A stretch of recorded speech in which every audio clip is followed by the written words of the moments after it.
죄의 문제가 들어오죠.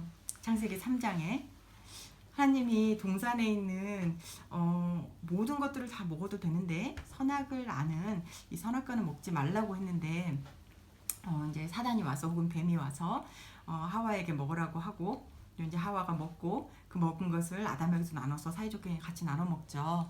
자, 나눠 먹고 나서 하나님 말씀을 이제 어긴 거예요. 하나님 말씀을 어기고 나서 아담과 하와가 제일 먼저 한 게 뭐였냐면 서로의 벗은 몸을 알아보고 부끄러워하여서 몸을 가리고 그러니까 서로로부터 이제 몸을 가린 거죠. 부끄러워서.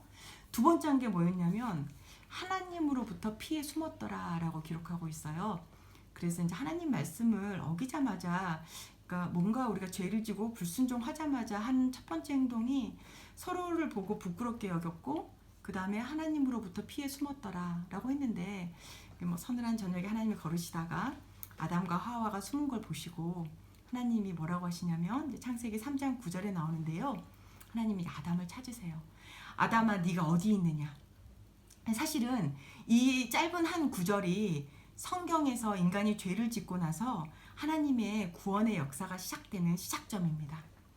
인간이 죄를 지었을 때 하나님이 아담아 네가 뭔 짓을 했느냐라고 하지 않으시고 하나님의 첫마디는 아담아 네가 어디 있느냐.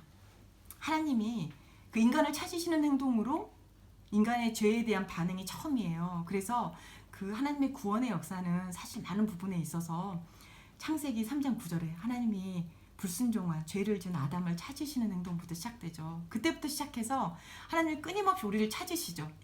네가 왜 숨어 있느냐, 네가 어디 있느냐라고 우리를 찾으시는 그게 이제 시작되는 부분인데 중요한 부분이죠.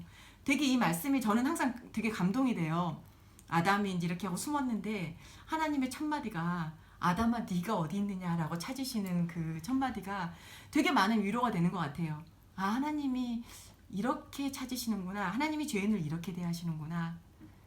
그거에 대한 되게 위로도 많이 되고 또 나중에 우리 그 탕자의 비유를 읽어보면 이제 아버지가 그 둘째 아들이 오기를 기다리면서 정말 버선발로 뛰어나가 그 아들을 맞는 장면하고 똑같은 것 같아요. 아담아 네가 어디 있느냐라고 찾으시는 부분부터 이제 구원의 역사가 시작되죠. 자, 이제 거기서 시작된 구원의 역사가 시작되는데 그 다음에 이제 아담과 하와를 불러놓고 죄를 짓고 나서 결과가 있을 거 아니에요? 그 결과물에게 이제 하나님이 아담에게 이제 물어보시죠. 네가 왜 그 선악과를 먹었느냐, 왜 그 열매를 먹었느냐라고 물어보니까 아담의 이제 반응이 우리 좀 전에 창세기 2장에서 아담이 하와를 보며 이는 내 살 중에 살이요, 내 뼈 중에 뼈요라고 찬양을 했었는데 이제 아담이 뭐라고 반응을 하죠? 내 살 중에 살이요, 내 뼈 중에 뼈가 아니라 당신이 나와 함께 있으라고 지어주신 이 여자가 열매를 줘서 내가 먹었습니다 라고 하죠. 자, 죄를 짓고 나니까 하나님으로부터 피해 숨었는데 첫 행동이, 두 번째 행동이 뭐냐면 내 살 중에 살이요 내 뼈 중에 뼈였던 그 나와 정말 일심동체였던 이 사람이 갑자기 당신이 나에게 함께 있으라고 보내준 이 여자가 된 거예요. 아담의 표현이에요. 참 아이러니하죠. 되게 그 짧은 구절 가운데 이제 이 두 가지 표현이 나오는 거예요.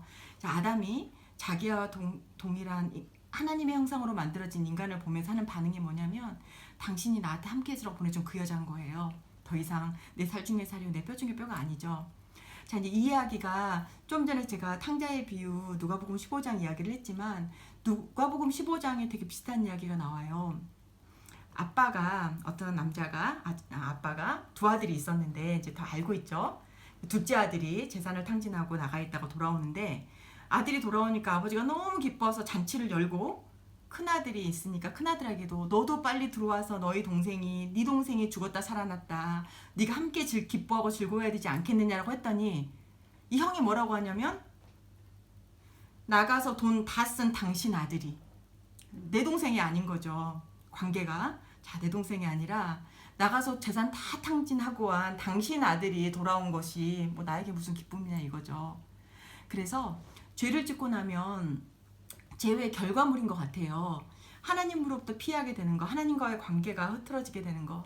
두 번째는 사람과 사람과의 관계가 흐트러지게 되는 게 두 번째인 것 같아요. 그래서 죄의 결과물 가운데 살고 있다는 것은 하나님과의 관계가 깨지고 사람과의 관계가 깨진 가운데 살고 있다는 거.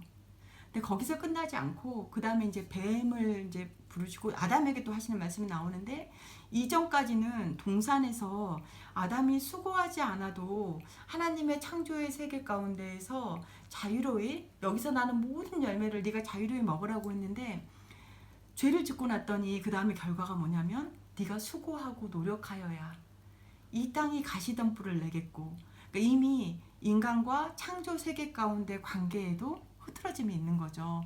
그래서 죄의 결과가 우리가 크게 보면 세 가지인 것 같아요. 첫 번째는 하나님과의 관계가, 하나님으로부터 피하는 거, 하나님과의 관계가 흐트러지는 거.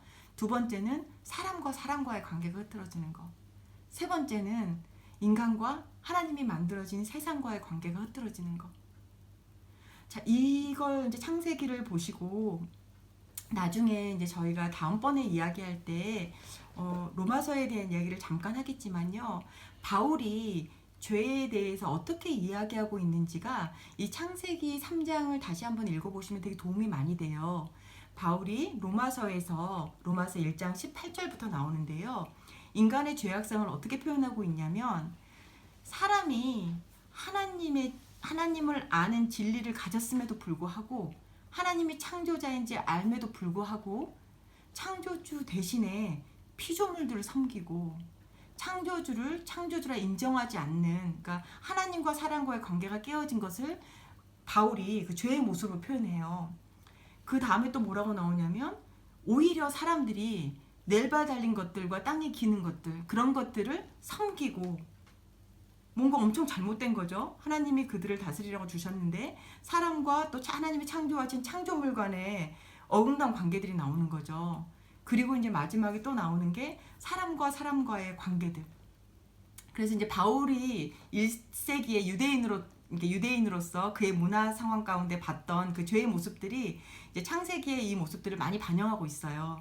그 관계의 깨어짐, 하나님과의 관계가 깨어짐, 창조주과의 관계가 깨어짐, 사람과 사람과의 관계가 깨어짐, 사람과 창조 세계 가운데 관계가 깨어짐. 이제 그게 로마서에서도 로마서 1장 18절부터 3장까지 쭉 연결되는 말씀입니다. 그래서 이제 우리가 인간의 죄에 대해서 생각을 하실 때 창세기 3장에 이제 그 이야기가 주로 많이 나오고 있죠.